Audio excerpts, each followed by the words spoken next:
कि ये जो मेरा पॉलिटिकल जर्नी रहा है, मैंने अपने लिए कुछ मांगा नहीं।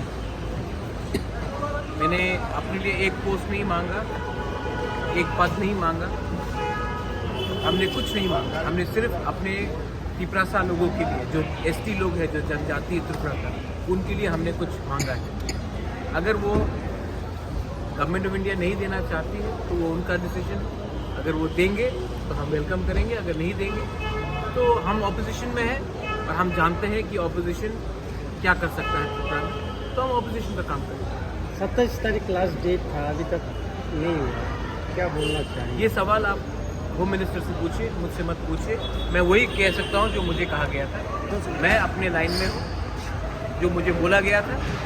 अब अगर उनको कुछ करना है तो हम वेट करेंगे, लेकिन अगर नहीं करेंगे तो हम भी अपने एमएलए एमडीसी से बात करके आने वाले दिन में हमको क्या करना है उसके बारे में डिसाइड करेंगे। आपने 24 घंटा का अल्टीमेट दिया था और आप हंगर स्ट्राइक पे जाने वाले थे।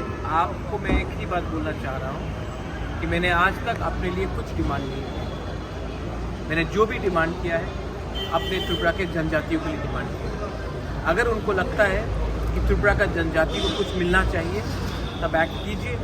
अगर उनको लगता है कि त्रिपुरा का जनजाति खुशी है तब हम हमारा व्यू अलग है। हम अपना जो हमें जो करना है वो हम करेंगे। तो बात क्लियर है। आपने जो आप एक ही ये सवाल नहीं, आप देश के होम मिनिस्टर से पूछ लीजिए।